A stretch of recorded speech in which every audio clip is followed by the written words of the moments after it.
Bueno, buenas tardes y bienvenidos otra vez a la reunión y hoy nos va a hablar Guillermo sobre Joyce y la mitología griega. Joyce, un querido amigo y excelente lector, contador, estudiante de filosofía, lector de libro que se le aparezca enfrente, lo agarra y lo empieza a leer, así que es un gusto, Guillermo, tenerte otra vez contándonos de mitología griega en este caso. Así que adelante. Bueno, gracias Silvia, gracias a todos. No sé si es el título más feliz, pero es lo que se me ocurrió para tener a mano. Un poco como siempre, si tengo un par de amigos escritores, uno de ellos es Borges, así que voy a empezar con una cita de él, de un cuentito que se llama El Evangelio según San Marco, que está en un libro que se llama El Informe de Brody, muy lindo de Borges, y que dice así: a un tal Baltasar Espinosa se le ocurrió que los hombres, a lo largo del tiempo, han repetido siempre dos historias: la de un bajel perdido que busca por los mares mediterráneos una isla querida, la de un dios que se hace crucificar en el Gólgota. Por supuesto tuve que ir a ver qué quería decir bajel, quería decir embarcación, barco, barcaza, algo así. O sea, la primera un poco haciendo alusión a Homero, a la Odisea, y la segunda un poco a Cristo y el Nuevo Testamento. Bueno, mi amigo Borges me llevó a seguir un poquito a contarles de cómo llego yo a todo esto, y en realidad empieza la historia más o menos el 9 de mayo de 2010 2009. ¿Por qué les digo 9 de mayo del 2009? Porque cuando compro un libro le pongo la fecha y lo firmo. No porque me lo roban, sino que es una costumbre. Así que ese día fui a la Feria del Libro y estaba entusiasmado porque venía leyendo que tenía que llegar a leer el Ulises de Joyce, y ese día fui y me lo compré. Por supuesto, lo empecé a leer y no entendí mucho. Pero bueno, en la tapa, en la contratapa, no decía mucho, no me explicaba mucho de qué trataba el libro. Todavía no había incursionado en las charlas sobre este tema con Silvia, así que era, digamos, un lector ignorante sobre lo que era Joyce y el Ulises. Pero de la contratapa lo único que me quedó, porque no había ninguna historia más que algunas reseñas de cuándo nació, cuándo murió, qué libros escribió y demás, me quedó grabada esta frase que sí estaba ahí. Jane Joyce dice, al respecto del Ulises: he puesto tantos enigmas y puzzles que van a mantener ocupados a los catedráticos durante siglos debatiendo sobre lo que yo quería decir. Y esta es la única manera de asegurarme la inmortalidad. O sea, habla de inmortalidad ya, cosa que era uno de los objetivos de los dioses griegos. Los dioses griegos, que eran dioses, después vamos a ver un poquito más, pero eran dioses que tenían cuerpo de seres humanos, cuerpo de seres humanos un poco superdotado, con algunas cualidades exageradas y demás, pero que todos buscaban la inmortalidad. Un poco el deseo de muchos hombres, llegar a la inmortalidad de alguna manera. Pero dejemos eso un poquito para después. Hice un pequeño recorrido de, de temas a tocar acá durante esta charla, o no sé, encuentro y demás. Y empiezo un poquito con dos conceptos. Bueno, esto lo voy desarrollando en cada una de las pantallas posteriores. Pero bueno, la idea es una vueltita sobre un nuevo cuento. ¿Cuál es el nuevo cuento? Ahora se los cuento. Mito, poesía oral, Homero, Hesíodo, tragedias. Esto es lo que está siempre en las mitologías griegas. El relato mítico. ¿Qué es el relato mítico? La elección del mito por parte de Joyce. ¿Por qué elige un mito? En este caso la Odisea o el Ulises, que es un mito de los más famosos. La estructura de la obra, algunos personajes principales. ¿Qué tiene de mitología griega los capítulos del Ulises? Todos los capítulos del Ulises tienen un nombre que están relacionados con la Odisea. Hay dioses, hay rocas, hay, qué sé yo, de todo un poco, ¿no? Y correspondencias. Acá hay un poquito lo que fue Linati Hilbert dentro de lo que preparé. Empiezo un poco de atrás para adelante y quiero un poco retomar un poco la charla que tuvimos el mes pasado, que dio Carolina, que fue excelente, donde estuvo hablando de los cuentos de Dubliners y un poquito las teorías o las teorías literarias que estaban vigentes en aquellos momentos, en donde Joyce escribe, ¿no? Sobre todo a fines del siglo XIX, principios del siglo XX, donde Joyce da una vuelta por París después de irse de Irlanda. que estaba vigente ahí, estaba vigente el naturalismo y el simbolismo. Esto lo explicó muy bien con algunos ejemplos Carolina. Pero un poquito para repasar. ¿Quiénes eran los naturalistas? Bueno, eran aquellos escritores que transcribían la realidad, transcribían detalladamente la realidad y bueno, se consideraban que la literatura tenía que pasar por ese lugar. Joyce describe la realidad, y la describe muy bien. Quizás nosotros estamos ahora en días de leer por el capítulo Ítaca, el número 17 del Ulises, donde ahí vemos que ahí describe muchísimas cosas, quizás hasta una amiga de pan en la cama que le da algún indicio de qué puede haber pasado. Pero bueno, Joyce explota todo lo que es la transcripción de la realidad. En el Ulises vemos caminos, vemos una ciudad, exactamente tal cual existía en ese momento, y que quizás hoy, visitándola, la podemos seguir, porque la describió también que nos guía para todo su recorrido. Estos naturalistas que transcribían la realidad, en realidad sí tienen ciertas objeciones, porque transcribir la realidad, la única forma que hay es transcribir algo que es oral o algo que está escrito.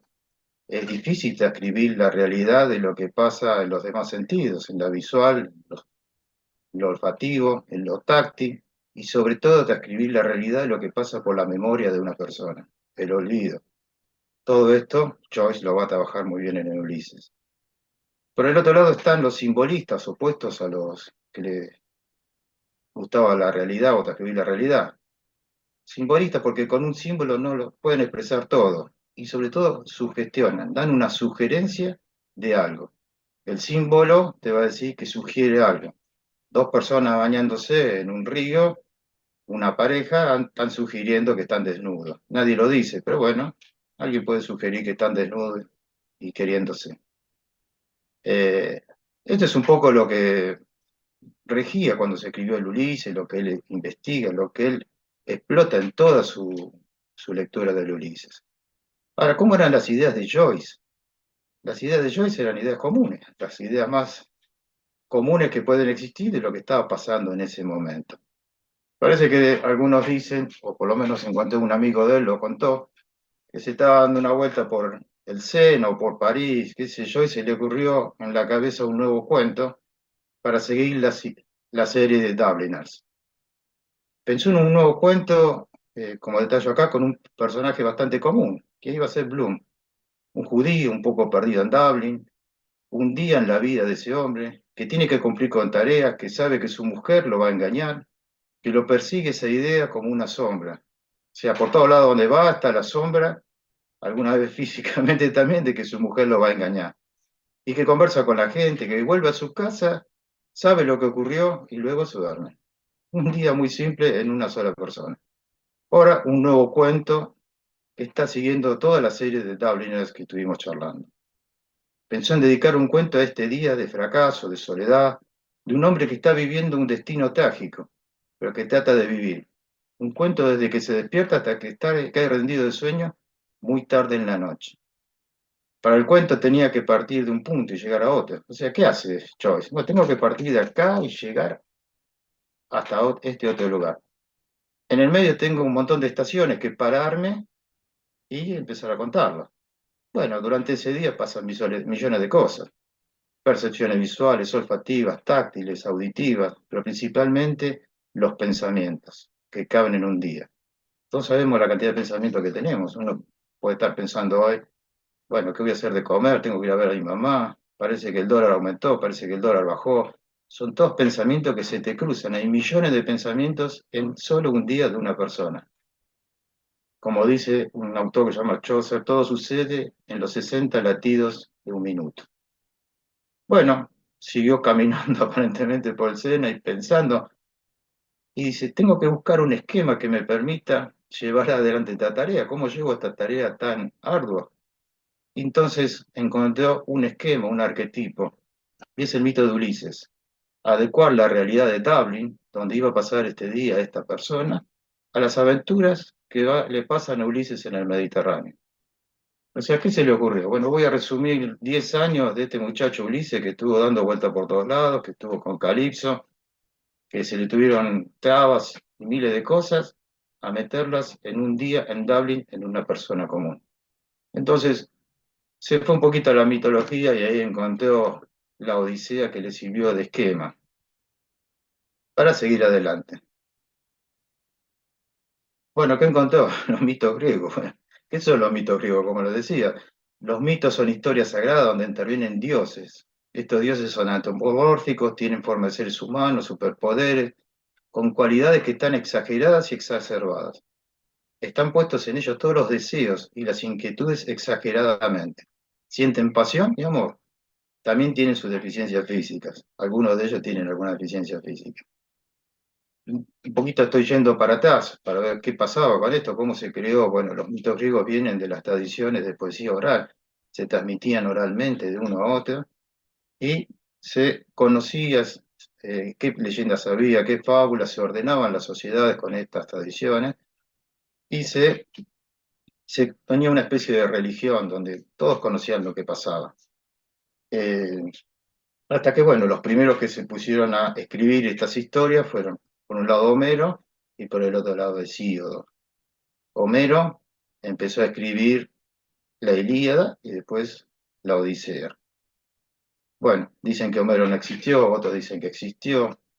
Hay versiones de que hay millones de Homero, otros que es ciego. Hay una versión nueva que está dando vuelta que leí que aparentemente Homero es una mujer por la forma de redacción que tiene la Ilíada y la Odisea. No creo que lo sepa nunca, pero bueno. Hesíodo fue el otro gran creador de estos mitos griegos. Ahí escribió la Teogonía, donde están el nacimiento de los dioses. Todos estos dioses que nosotros encontramos los podemos leer cómo llegaron al mundo vía la lectura del texto de Hesíodo, que es la Teogonía. Bueno, en Homero, en Ilíada y en Odisea figuran todos los dioses dando vueltas, los héroes y demás. Ilíada, sobre todo la cólera de Aquiles, el famoso Aquiles, ¿sí? Que tiene sus historias que después son simbolizadas en millones de lugares. Inclusive Joyce usa alguna de ellas, como es la famosa talón de Aquiles. Uno abre en cualquier lado del talón de Aquiles y es un símbolo. Todos sabemos lo que es el talón de Aquiles, es la parte débil que tiene una persona. Esto, bueno, aparentemente uno de los troyanos, o aparentemente supongo, le tiró una flecha y le dio justo en el talón. Y ahí lo venció Aquiles. Aquiles era hijo de una diosa que se llamaba Tetis y un mortal, según lo que cuentan estas historias. Y bueno, la mamá Tetis le dijo a Aquiles, vos tenés dos caminos en el futuro. Uno es hacerte inmortal, pero vas a morir muy joven. El otro es que vayas a plantar papas al campo, vivas 90, 95 años, pero nadie se va a acordar de vos. Aquiles, por supuesto, toma la decisión de hacerse famoso e inmortal. Y la mamá, que era su séptimo hijo, una de las historias dice que para hacerlo poderoso y ágil, agarra y lo toma del tobillo, lo sumerge en las aguas de la inmortalidad, de la heroicidad, y lo levanta. Por supuesto, queda todo su cuerpo cubierto con esta agua bendita, por eso es muy poderoso e invencible, menos el talón. Justo el lugar donde la mamá lo había tomado queda descubierto de ese agua, y es ahí donde posteriormente viene uno de los muchachos de Troya y le pega el flechazo y se muere. Heroico quedó en la inmortalidad. Una de las pasiones de los dioses son inmortales y de los hombres también, querer ser inmortal. Este Aquiles que bueno, como la transmisión era oral, ellos ayudaban de ciertas reglas mnemotécnicas para poder transmitir estos poemas antes de que lo escribiera Homero o quien sea dentro de las lecturas de la mitología griega. Eh, Por supuesto, estas reglas mnemotécnicas, las principales son las que tienen relación con los epítetos. Los epítetos eran cómo se iban acordando ellos de quién eran. Aquiles se le llamaba el de los pies ligeros. Entonces, cada vez que uno lee la Ilíada, lee Aquiles, el de los pies ligeros. Dice, ¿por qué tiene dos nombres? ¿Viste? ¿Verdad? Medio tonto. Pero bueno, era una regla mnemotécnica que ellos usaban. ¿Y por qué le llamaban de los pies ligeros? Aparentemente, el padre, que era mortal de Aquiles, en otra de estas historias con la madre, lo quiso, lo quiso matar la madre, él lo agarra, se lo lleva y se lo lleva del talón también, y encuentra a un gigante que le trasplanta una parte del talón del gigante a Aquiles. Medio raro esto, pero aparentemente figura así. Esto que le dio a Aquiles, los talones más grandes y más veloces. De ahí que lo llamaban Aquiles el de los pies ligeros. Pero bueno, son simples reglas mnemotécnicas que usaban ellos para poder acordarse en la transmisión oral de estas historias. Bueno, después vienen todas las tragedias griegas, donde empiezan a aparecer millones de mitos que hoy en día conocemos, Edipo, Casandra y demás. Este es un poco para irnos atrás. Ahora, ¿qué son los relatos míticos? Bueno, es un poco lo que entiendo empezó a usar Joyce, tratar de agarrar un esquema, algo ya escrito, o un arquetipo para ir siguiendo dentro de lo que era su idea. Su idea básica era un hombre común dando vueltas por Dublín, que en la mochila tenía la sombra de que su esposa lo iba a engañar, que se encontraba con gente y demás, nada más que lo que le puede ocurrir a una persona común día a día. Bueno, el método mítico, que es una implementación técnica de la ficción, al agenciar una búsqueda reminiscente y creadora a la vez de analogías, correspondencias y contrapuntos a través de la tradición literaria, la historia y la mitología de la humanidad. Encontramos millones de relatos míticos actualmente, en un montón de libros que no solo siguen la mitología griega, sino cualquier cosa, sobre todo a Shakespeare y un montón más. Hoy en día también a Joyce, ¿no? El método místico joyciano, definido como un paralelismo continuo entre la actualidad y la antigüedad, tiene vigencia porque implica la ficción moderna de los mitos antiguos, que promulga la renovación del imaginario moderno a través de la readopción de los viejos mitos que, al reaparecer de nuevo, nos ofrecerán sus conjuros y enigmas con un rostro desconocido. ¿Quién escribió? Bueno, T.S. Eliot dijo al respecto de Joyce: al usar el mito, al manipular un paralelo continuo entre la contemporaneidad y la antigüedad, el señor Joyce está siguiendo un método que otros deberán seguir después de él. No serán imitadores, simplemente se trata de una manera de controlar, de ordenar, de dar forma y significado al inmenso panorama de inutilidad y anarquía que es la historia contemporánea. Hay que recordar que él está dando vuelta por Dublín, un lugar que hay anarquía, que hay lío, además, como una persona común. En lugar del método narrativo, ahora podemos usar el método mítico.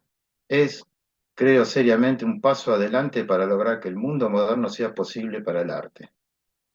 Bueno, estas son palabras de T.S. Eliot cuando aparece el Ulises allá por 1922 o por ahí.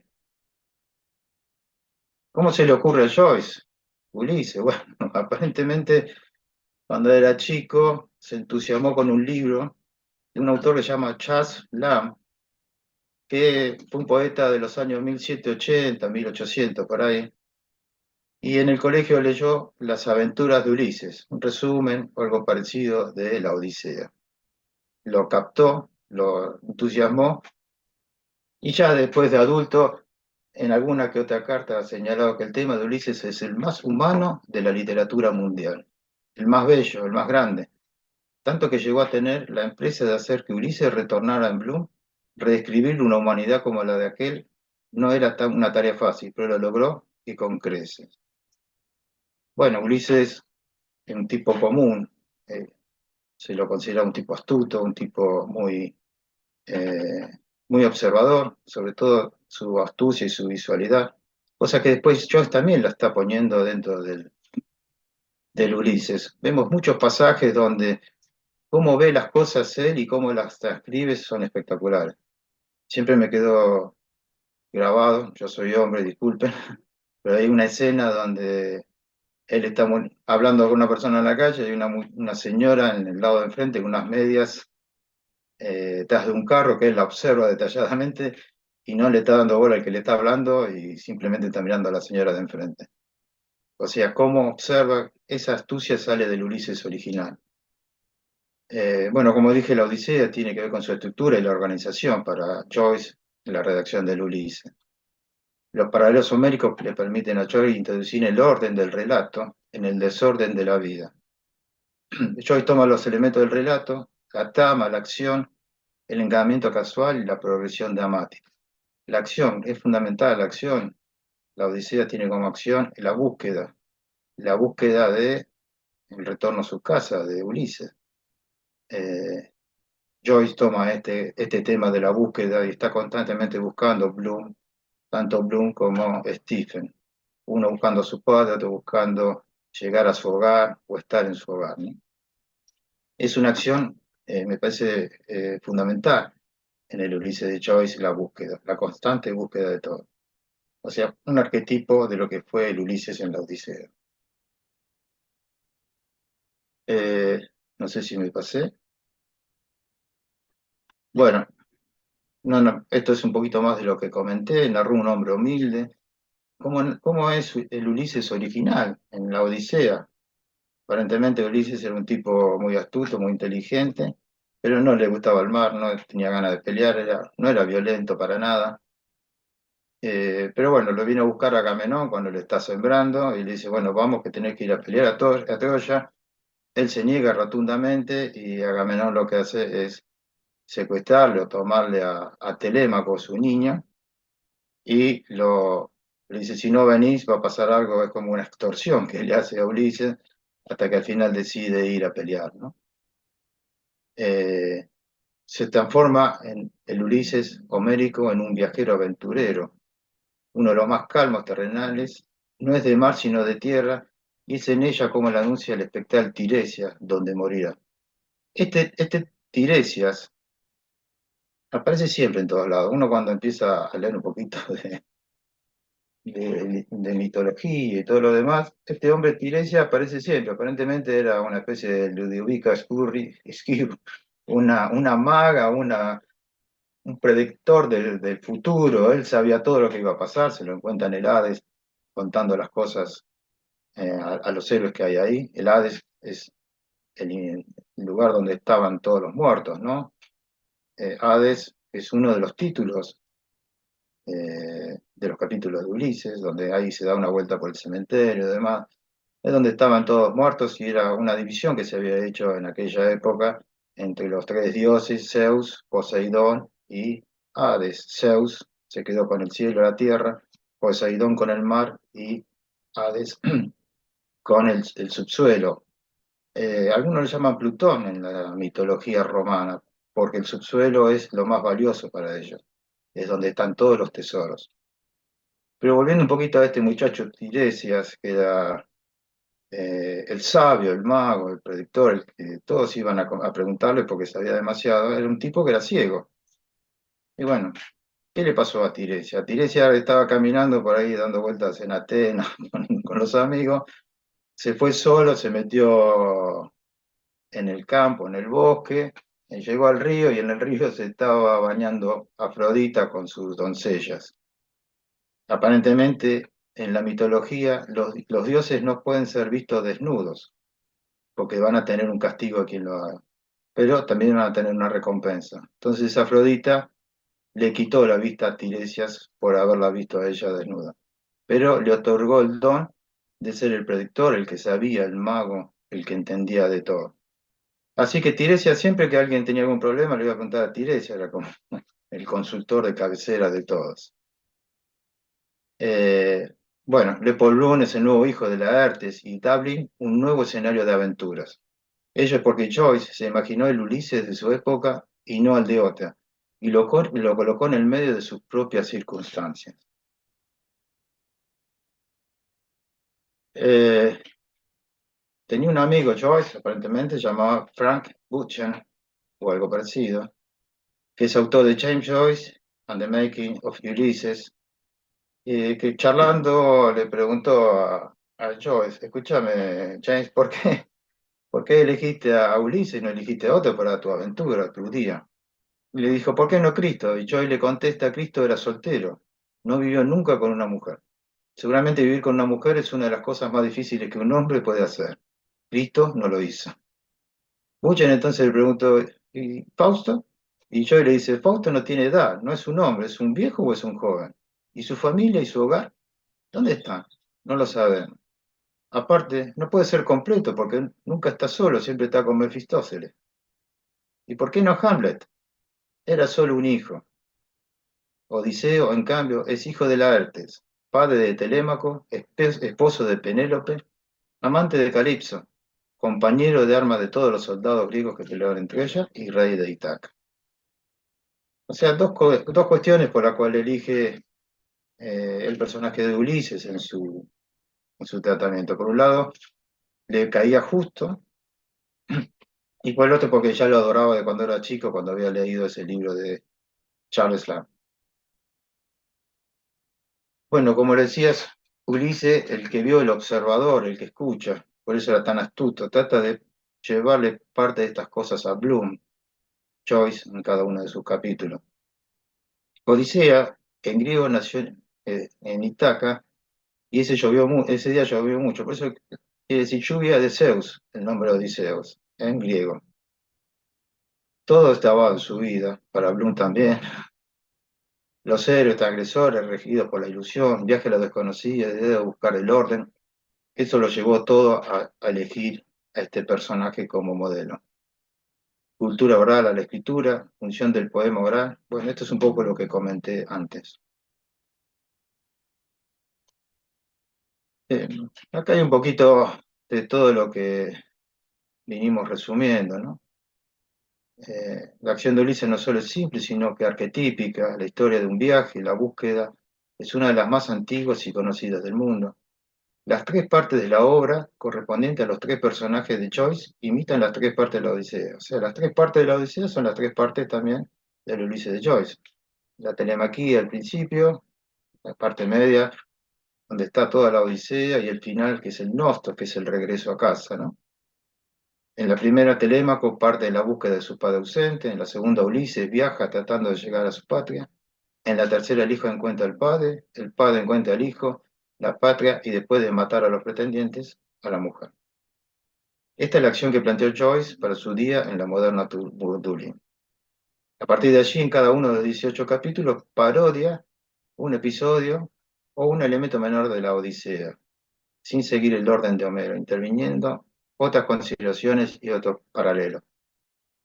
No vamos a encontrar en el Ulises, en los 18 capítulos del Ulises, más que algún tema menor de la Odisea o quizás alguna parodia. Una parodia es algo burlesco que se le hace sobre alguien que escribió o algo que está escrito. Están muy chiquitos, a veces imperceptibles. Por eso, bueno, cuando leí la primera parte donde iba a pasar a la eternidad, la inmortalidad de Joyce, porque no iban a contar todas las cosas que había escrito a él y cómo destrabarlas o cómo poder desarrollarlas, ¿no? Es interesante porque es infinito esto. Eh, Cuando comentamos que la Odisea aparentemente son 10 años que Ulises está en el mar, Joyce lo transporta a un día de 16, 18 horas, que pasan millones de cosas, que empieza con un cuento que puede ser de 10, 12 hojas y termina en un libro que en definitiva es infinito, porque siempre va a ser infinito, siempre vamos a estar descubriendo cosas. Es, la verdad que es sorprendente esto y bueno, es un poco por lo cual nosotros, yo por lo menos me entusiasma yo, es tratar de llegar a ese infinito y nunca llegar, pues siempre aparece algo nuevo. Bueno, un poco fuera de lo que dijimos, una indicación de que el Ulises puede ser leída en paralelo con Odisea o como versión moderna de la Odisea está en el título, solamente en el título, esto es lo que me sorprendió. No, no hay otra forma. Y uno puede decir, bueno, este es el Ulises de la Odisea, pero habrá alguno que no leyó la Odisea y capaz que leyó a Dante y pensará que puede ser el Ulises que está ahí en el octavo, noveno círculo del infierno, castigado por haber destruido el pueblo de Troya. No sé, todo puede ir por un lado o por el otro. Va en la imaginación, en la sugerencia, en la sugestión de lo que uno puede llegar a descubrir ahí adentro, ¿no? Penélope, bueno, tiene tres personajes principales, ¿no? Stephen Dedalus, Leopoldo Bloom y Molly Tweed. Penélope, en tanto madre de Telémaco, será Mae Golding, madre de Stephen, pero en tanto esposa de Odiseo será Molly, esposa de Bloom. O sea, puede tomar alguno u otro caso dentro de la redacción de Joyce. Molly, en tanto es Penélope, en el capítulo cuarto corresponde a la ninfa Calipso. La ninfa Calipso es quien tiene una especie de secuestro sobre Ulises durante, no sé, 6, 7 años, no lo deja ir, hasta que un día, bueno, aparece una orden de Zeus que le da a la diosa Atenea para que le diga a la ninfa que lo deje ir y le dé los elementos necesarios para hacerse una balsa y empiece a volver a su patria, ¿no? Hay constante, siempre Stephen es Telémaco, siempre Bloom es Odiseo. Las correspondencias pueden variar de un capítulo a otro. Ulises es la historia de tres dublineses y de su ciudad durante el 16 de junio de 1904. Los tres son individuos, y no obstante, algo más que individuos, no obstante, algo más que individuos, bueno, representan al hombre y dos de sus aspectos. Stephen es el intelecto, Mrs. Bloom, Molly, es el cuerpo, y el centro, Mr. Bloom, uniendo los dos extremos incompletos. Todos juntos componen la humanidad. Tema fundamental de Ulises, el hombre y la humanidad también, ¿no? Bueno, ¿cómo se dividen los capítulos? Después yo tengo algún resumencito de cada uno de ellos, si quiere lo vamos mirando un poquito. Pero bueno, Néstor, Proteo, Calipso, los lotógrafos son los que toman flor de loto para embriagarse, para pasar para el otro lado. Hades, el infierno, el dios del infierno. Les Trigones, Cecilia y Carido, los dos monstruos donde tiene que pasar. Rocas erráticas, las sirenas, el cíclope. Los bueyes del sol, Circe, Eumeo, Itaca, Penélope, todos estos están en alguna parte de la Odisea. Todos estos títulos, todos estos personajes figuran en algún lugar. Ahora bien, cuando en 1922 sale a la venta el Ulises, solo figuran las tres partes que habíamos comentado antes, la telemaquia, la Odisea y el regreso a casa, ¿no? No figuran todos estos títulos, pero ya estaban en la cabeza de Joyce en su momento. ¿Y en dónde los encontramos? Hay dos esquemas, uno se llama el esquema de Linati y el otro es el esquema de Gilbert. Los dos son muy parecidos, casi idénticos, con perdón, muy pequeñas diferencias. ¿Cuáles son los dos? Bueno, el esquema de Linati consiste en un boceto de lectura que Joyce diseñó para la comprensión de Ulises. Se lo envió a Carlo Linati, de ahí su nombre, el 21 de septiembre de 1920. O sea, que ya en 1920, 2 años antes de, de la publicación del Ulises, los títulos estaban y un montón de cosas más, ¿no? Para su uso exclusivo, para su comprensión. De manera que no debía circular. Junto a él, y una carta donde Joy señalaba, en mi plan no hay más que palabras claves, pero creo que puedo entenderlo. Es un libro épico sobre dos razas, israelita e irlandesa, y al mismo tiempo un ciclo del cuerpo humano y la pequeña historia de un día. El personaje de Ulises siempre me fascinó, incluso de chico. Imagínese que hace 15 años empecé a escribir este libro como uno de los cuentos cortos que debían integrar Dubliners. Llevo 7 años trabajando en este libro, ojalá reviente. Es también una especie de enciclopedia. Un poco lo que vinimos diciendo desde el principio. Parece que esto iba a ser un cuentito que iba a formar parte de Dubliners. Esto empezó a crecer, y bueno, ya tenía en la cabeza todo lo que iba a hacer. Acá está diciéndole que le manda este famoso esquema de Linati, donde, bueno, entre otras cosas, tiene las correspondencias con la Odisea. Pero bueno, cada capítulo tiene un color, cada capítulo tiene una forma narrativa, cada capítulo tiene un órgano del cuerpo donde son expresados ahí. No contento con esto, también hizo o le mandó un segundo esquema a Stuart Gilbert, que consiste en la revisión y corrección del esquema de Linati, el anterior. Joy lo revisó y se lo facilitó en noviembre de 1921 a Valery Larbour. Larbour era amigo de él, francés. Acuérdense que era amigo de Guiraldes, Valery Larbour. Por eso tenemos una copia del Ulises en el Museo Guiraldes en San Antonio de Areco. Eh, bueno, que está firmada por él. Para que éste preparara la conferencia con que se lanzaría el Ulises. El esquema sería revisado una vez más antes de que pasara a mano de Gilbert, quien solo debía usarlo parcialmente en su libro, El Ulises, de James Joyce. Bueno, Joyce señaló posteriormente que los paralelos clásicos modernos deberían situarse en el marco de la exégesis de Gilbert, más bien que como parte del plan del autor. Ya tenía todo en la cabeza este hombre. Ya, es increíble, ya había pasado. Acá intenté poner lo que era el esquema, saqué una copia de internet. Bueno, acá está Telémaco y los demás. No se ve bien, pero bueno, un poco la idea ya la sabemos todos. Estos esquemas te están dando una ayuda, una base, una, una claridad de cada capítulo, porque bueno, quizás leyéndolo todos los días hay que buscar dónde está y no lo podemos encontrar. Eh, bueno, hasta acá era lo que yo había preparado. Es muy corto. Eh, tengo un detalle de cada uno de los capítulos. Si quieres vemos algunos, si no pasamos a la lectura como ustedes gusten. Eh, y espero no haberlos aburrido con tanto dato. Pero lo que más me sorprende es Buenísimo, Guille. que me encanta Sigamos un seguir poquito. leyendo el Ulises y explorar un montón de cosas más.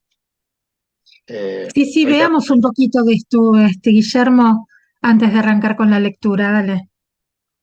Bueno, Buenísimo. el primer capítulo, bueno, lo conocemos más o menos todos, ¿no? Pues espero que lo conozcamos, ¿no? Es la Telémaco, está representado por Stephen, ¿no? Justamente Stephen Dedalus. El nombre Esteban, que es el primer mártir cristiano, y Dedalus, que también es un personaje de la mitología, arquitecto, sabio, que fue el que creó o construyó el famoso laberinto de Creta para meter ahí el Minotauro, después no lo podían sacar, vino Ariana, le prestó un hilo, salieron al Teseo, que era el novio de ella, se quedó, se inventó una sala, salió volando y bueno, con su hijo le dijo no vueles alto a Ícaro, porque las alas tienen cera, si estás cerca del sol se te van a derretir y te vas a caer. Otra de las mitologías que están dando vuelta. Joyce aparentemente en los primeros escritos su seudónimo era Stephen Dedalus. Y lo lleva adelante en Stephen Ero y después en el retrato, un retrato del artista adolescente. Eh, bueno, otro rasgo más de mitología o de paralelos que se toman como símbolos, ¿no? Bueno, el capítulo 1 es Telémaco, hay un paralelo con Telémaco, el hijo de Ulises y Penélope, en el sentido que se siente víctima de la usurpación de los pretendientes que quieren casarse con Penélope. Y Stephen siente que Mulligan y Innes han usurpado su torre, que de cierta forma es Irlanda como bastión de la defensa. Bueno, en la torre de Sandicap, esta que nosotros hemos visitado, tuvimos la suerte de visitar, estaba viendo Stephen con estos dos muchachos, Mulligan y Innes, y bueno, ahí empieza el episodio del Ulises, en charlas, en peleas. A Mulligan, en algunos escritos lo encontré como es uno de los pretendientes de su madre Penélope. eh, y como pretendiente, bueno, en la historia de la Odisea lo que pasa es que vuelve Ulises, eh, vuelve, lo tiene en su casa unos días Eumeo, que fue uno de los capítulos que también vimos, amigo de él, que era el porquerizo de la zona, y hoy vuelve a reencontrarse con Telémaco, los dos van a tratar de juntarse con Penélope. Penélope estaba en su, no sé, castillo, su casa, tejiendo todo el día y noche, tejía y destejía. En uno de los pretendientes, quizás el más famoso, era Antinoo, el jefe que quería usurparle su reino. Eh, bueno, vuelve Ulises, se junta con Telémaco, van al castillo y matan a todos los pretendientes, principalmente a Antinoo, que era el jefe de los pretendientes. Lo mata de un flechazo justo cuando él está acercando una copa a su boca para tomar. Estos pretendientes estaban, digamos, todo el día de joda ahí en la casa de Penélope, pretendientes porque se querían casar con ella. Y de ahí esa frase de, bueno, hay mucha distancia entre la copa y el labio, porque justo cuando está por tomar algo le pega un flechazo Ulises y lo mata. Bueno, mata a todos los pretendientes y ahí vuelve un poco a la normalidad con su esposa y su hijo. Stephen, que se presenta al triste y solitario Telémaco, está preocupado con la madre, el padre, el hogar y consigo mismo. Stephen está buscando un padre también. Acá hay ciertos rasgos en el primer capítulo. En el recorrido del Ulises lo vamos a ver que puede considerarse que es su padre, Bloom, que lo busca un hogar y busca encontrarse consigo mismo. Él está perdido, se fue de la torre de Sandicop y dejó la llave a Mulligan, a nadie, se fue, no tiene dónde ir y demás. Bueno, Mulligan, usurpador y Agnes son los pretendientes. Acá lo que puse es un poquito lo que le conté. Telémaco, rodeado por los pretendientes de su madre, se siente abandonado y desposeído, aunque es hijo y heredero de Odiseo. Los intrusos comiendo a su mesa lo están despojando de su patrimonio. Atenea, bajo apariencia de un mensajero, lo saca de su actitud ineficaz e infantil y decide partir en busca de noticias de su padre ausente. Acá Stephen estaría partiendo a buscar un padre, sería Bloom. Stephen también está preocupado con la madre. Hay ciertos rasgos, recuerdan que, bueno, Mulligan lo hostiga con que no se arrodilló, no rezó junto a su madre cuando se moría. Mulligan, el usurpador, y Agnes son los pretendientes. El patrimonio del cual privan a Stephen es a la vez la torre, cuyo alquiler paga, e Irlanda. Pero Atenea es problemática. ¿Acaso la insinúa la lechera? Hay una lechera, no sé si recuerdan, que le va a suministrar leche. Tal vez un mensajero y forma humilde de un inmortal. O la sugiere Mulligan desempeñando dos papeles. Bueno, estas son cosas que hay que leerlas muy detalladamente a ver si es verdad que es así o no. Uno puede interpretar otra cosa también. Malaki es el nombre de Mulligan. Su nombre de pila es mensajero en hebreo y se le llama Mercurio. Mulligan recuerda a Homero no solo por varias referencias a Grecia, hay varias referencias en ese capítulo a Grecia también, sino mediante citas. Su oipa pontón, mar oscuro como el vino, es una frase favorita de Homero, pero Talata, mar de Mulligan, es ático, no homérico, sí, griego. Bueno, algunos rasgos que hay en el capítulo primero. Bueno, Mm. algunos datos del capítulo que ya los comenté. Es hijo de Ulises y Penélope, tiene 17 años, más grande, se casa con Nausicaa. Nausicaa, que también es un capítulo, en el futuro se va a casar con Telémaco, miren cómo quisiera la historia, ¿no? Y va a tener una hija que se llama Persépolis. Antinoo Mulligan, jefe de los pretendientes, había invadido el palacio y tratado de casarse con Penélope. Es muerto por la primera flecha de Ulises, cuando se dispone a llevarse la copa a los labios. Célebre por la expresión que hay mucha distancia de la copa a los labios. Mentor, amigo íntimo de Ulises, que cría a Telémaco cuando se va de Troya. Bueno, y Atenea, forma también alguna participación importante ahí en el primer capítulo. Eh, bueno, el segundo es Néstor. Lo que encontré que hay una cierta relación con Mr. Dizzy. Eh, el segundo capítulo lo encuentra Stephen enseñando en un colegio, hay un rector que es Mr. Dizzy, que después le da una carta o una poesía para que la publiquen en el diario. Pero bueno, les comento un poquito lo que encontré sobre esto. Telémaco se dirige al prudente Néstor buscando noticias de su padre. Esto es lo que pasa en la Odisea, ¿no? Lo va a ver a Néstor y le dice, ¿dónde está? ¿Sabes algo de mi padre? Ya lo está buscando, ya salió de la isla de Ítaca en la búsqueda de su padre. Rodeado de sus hijos, Néstor narra a Telémaco la historia de la guerra de Troya.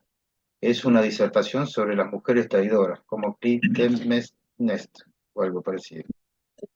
Es la esposa de Agamenón, y lo envía a Menelao, marido de Helena. Un dato importante que encontré también es que Penélope es prima de Helena. No sabía. Sí, O yo sea lo que había la visto. famosa Helena de Troya tiene como prima a Penélope, Mm. protagonistas, sean todos medio familiares ahí. Sí, sí, sí. Néstor sacrifica una vaquillona a Dios. En Ulises, Mr. Dizzy, con sus cuadros de caballo de carrera, su sabiduría tradicional y su preocupación por las vacas, tiene algo de Néstor. Los comentarios de Mr. Dizzy sobre las mujeres infieles, la mujer de McMurray, Kitty o Shea, son una parodia de las de Néstor. Así como Néstor está rodeado de sus hijos, Mr. Dizzy está rodeado de sus alumnos. Como Telémaco, Stephen cede en general ante la sabiduría de un anciano. Bueno, no sé si quería leerle un pedacito de Calipso, ¿Sí? porque, bueno, vieron que el capítulo cuarto es el primer capítulo de la segunda parte del Ulises, donde aparece Bloom. Bloom ahí cocinando el riñón, yendo a comprar, haciéndole un té Molly. a Molly. Pero cuando empecé a ver cuál había la relación, yo pensé que Calipso era Calipso es una ninfa que lo oculta a Odiseo. Pensé que qué relación tenía con Molly, y la relación está dada en un símbolo que figura en un detalle de este capítulo de Joyce, de Ulises de Joyce, que me hizo acordar cuando Carolina en el encuentro pasado nos hizo mostrar que cuando subía la escalera había un cuadrito, creo que de Romeo y Julieta, que era un símbolo que daba a entender que iba a pasar en el futuro. Le leo este pedacito nomás y miren qué pasa. Calipso es una, bueno, el baño de la ninfa sobre la cama, obsequiado con el número de Pascua de Photo Beats, espléndida obra maestra en artísticos colores. Té antes de echarle leche, no muy diferente de ella con el pelo suelto, más delgada. Pagué 3,6 por el marco. Ella dijo que se vería lindo sobre la cama. Ninfas desnudas, Grecia, y como ejemplo toda la gente que vivió entonces. ¿Qué hay arriba de la cama de Molly? Un cuadrito que él mandó a encuadrar. Esta foto Bits es una especie de, no sé, debe ser como una revista Gente o Antena o de eso. Mm. La relación con Calipso es esta. Le leo un poquito de esto. Ulises añora su patria en la isla de Calipso, donde la diosa lo ha detenido más de 7 años. La intervención de Atenea y la orden de Zeus la obligan a dejarlo partir. Calipso lo embarca en una balsa. En Ulises, Calipso parece estar representada por el cuadro de la ninfa griega sacado de Photo Bits, la revista de esta tipo gente, que cuelga de la pared sobre la cama de Mrs. Bloom, Molly, y por la bruja que ríe, de la historia de Philip Befo. Bloom está en su casa, pero está lejos en el sentido de que no ha tenido contacto sexual con Molly durante casi 11 años desde la muerte de Rudy. Lo que mantiene alejado de su casa a Bloom, por un lado, es la propia Molly, y por otro, sus fantasías amatorias, centradas en la ninfa, sustituta de Molly. El inodoro, buen lugar para fantasías, hace de gruta de Calipso. La ninfa del cuadro tiene algo de Molly. Además, Calipso es hija de Atlas y Mrs. Bloom es de Gibraltar, frente a Atlas. Del otro lado del estrecho, igualmente, cerca del centro del mundo, si bien Bloom prefiere a Molly y a sus fantasías, no puede acercarse. Eh, ¿Cuánta que era yo para entender todo esto, no? Qué difícil que es, por más que tengas correspondencia, eh, no está la correspondencia en este caso con Molly, sino que está en un cuadrito que está arriba de la cama de Molly. Bueno, me pareció fantástico. Bueno, eh, no sé si quieren leer algún capítulo. Buenísimo, no, no, excelente, Guillermo, muchas gracias. Muy bueno, Muy Guille, me Muy encantó. interesante. bueno, Bueno, ¿Alguien gracias. quiere hacer muy alguna bueno. pregunta, algún comentario? A mí es como, estaba pensando cuando hablabas, Guille, me gustó muchísimo. Es como cuando uno, como los músicos, que es clave de sol, clave de esto. Esto es, en la mitología griega, es una de las claves a través de la cual se puede leer el Ulises, pero hay Exactamente. otras, Sí, muchísimas otras claves. y uno puede hacer lo mismo con Dante, o Claro, con Hamlet, o Claro, con Shakespeare, o con físico, cualquiera. Shakespeare, claro, Por eso el sí, primer párrafo, nunca vamos a terminar de leerlo. claro, sí, Es sí, claro, sí. un libro claro, claro, infinito. Y claro. cuantas más veces lo leas, más cosas nuevas vas a encontrar y más cosas que nunca habías visto antes va a haber, ¿no? Es imposible decir ya ahora lo entendí todo o lo comprendo todo, es imposible. Porque Aparte, además uno va cambiando, uno que lo lee también va cambiando, entonces sí. eso va también cambiando nuestra lectura. No, pero aparte los comentadores Claro, que leí 5 o 6 comentadores, ¿viste? Entre ellos, por Sí. supuesto, Richard Ellman, la biografía, que es fundamental. Mm, Hay un autor que se llama Tyndall también, mm. que es muy bueno y que a veces está en contraposición con lo que dicen otros autores. Bueno, leí también Carlos Gamarro, que tiene esas guías de lectura del Ulises. Sí, Y, y yo no sé si todos se ponen de acuerdo, ¿viste? Si uno puede estar metiéndose en la discusión con una interpretación distinta de algún tema. Y ser válida totalmente. también, ¿no? Ser válida Sí, sí, sí. porque quizás vaya por otro lado. Ahora, en este tipo se le metieron en la cabeza millones de cosas y a mí siempre, bueno, a partir de toda esta lectura, me sorprendió que él larga que iba a hacer un cuentito, ¿viste? Uno de los amigos de él le dijo, voy a hacer un pequeño cuento de como Dubliners, 10, ¿Y 12 sabés hojas. cómo surge esa idea del cuento? Ahora cuando vos lo comentaste, yo lo iba pensando. Surge porque el episodio de Cersei en realidad le pasó a James Joyce. Él fue a un prostíbulo bastante oscuro, bastante escondido, y ahí se encontró con un amigo del padre, que él sabía que era judío, que él sabía que no era bien visto por los demás, etcétera. Y cuando Joyce sale de ese prostíbulo, se engancha en una pelea con algunas personas y este hombre viene a salvarlo.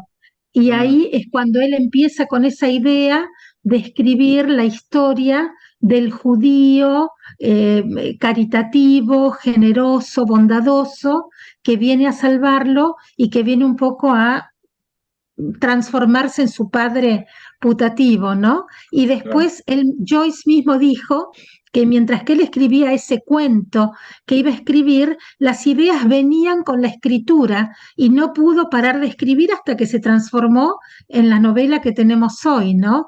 Él Claro. decía, it comes with the writing, como que él no podía ordenarle a su mano que dejara de escribir, ¿no? Y Mm. así transformó el cuento en la novela. Pero sí, es cierto que primero iba a ser un cuento para coronar Dubliners y después se transformó en esa novela, ¿no? Es Ahí increíble. en Circe, por ejemplo. No, yo no lo conté en ningún lado, pero es una interpretación mía. Hay un dios que se llama Dioniso, es el dios del vino. Baco se Sí, llama en en Roma, la mitología sí, romana, ¿no? sí, Eh, donde todo lo que hizo ese dios está todo en Circe. El poder del alcohol, totalmente. la transformación, cómo empezás a soñar, cómo te volvés, no sé, caballo. Desprejuiciado, claro. Todo lo que hacía ese dios griego para mí es lo que pasa en gran parte de Circe, pero en Sí, ningún sí. lugar vi todo lo que he leído que tenga alguna relación con ese dios o con un esquema o arquetipo o Mm, modelo, ¿no? De sí, sí, parte de lo que sí. estoy diciendo. Pero Pero yo siempre estoy está ahí seguro que, en un huequito atrás, ¿no? Atrás de la conciencia siempre está la mitología. Sí, sí, porque sí, yo es cierto. estoy seguro que a este tipo cuando escribió ese capítulo, que es gigante, en la Sí. cabeza se le pasó este dios. Supongo que es un tipo que ha profundizado muchos temas, porque ya sabemos que sabe de esto, sabe de Dante, sabe de Shakespeare, de, De todo, de sí. millones de cosas más. De ahí que Qué él puede... cabeza, ¿no? Que es impresionante todo lo que ocupaba la cabeza de este hombre, es increíble. En una época en la que no había Google, que no había fácil acceso a la información, nada, y cómo pudo producir todo eso, ¿no? Es increíble, Bueno, era un increíble. enloquecido de las bibliotecas, ¿no? Se pasaba horas y Claro, horas leyendo en las bibliotecas. sí, sí, sí, sí, totalmente. Es Y otro tenía una Borges. gran memoria. vos, vos dijiste hace un rato, Guille, en una diapositiva, cuando él ve a Mr. Deasy, que Mr. Deasy menciona una serie de mujeres como traidoras, Sí, Helena, por Helena de Troya, y la mujer de McMurray, Kitty sí. y, O'Shea también, sí. y Kitty O'Shea, ese. Pero justo hoy en la diplomatura nos enseñaban que Diarmond McMurray es la persona, una de las, hay varias, de las personas más odiadas para los irlandeses, Ujú. porque es el que en 1300 invita a los anglonormandos a invadir la isla. Mm, Y mira cómo esto, cuando leí el nombre, me fui a buscar en mis anotaciones y efectivamente es el mismo nombre, como menciona eso también, ¿no? Como que está remontándose a la historia 700 años antes de que él escribió. Y cómo, de acuerdo con Nestor, con Mr. Deasy, cómo una mujer trajo la destrucción de Irlanda para todos los hombres, ¿no? Como fue una mujer la que invitó a los ingleses, ¿no? Sí, que los odia. Nestor no odia a las mujeres. Totalmente. Bueno, salen un montón de cosas lindas a medida que vas leyendo, ¿no? Un montón. Sí, un montón. Buenísimo, Guillermo. Bueno, muchas gracias. Un placer realmente la charla.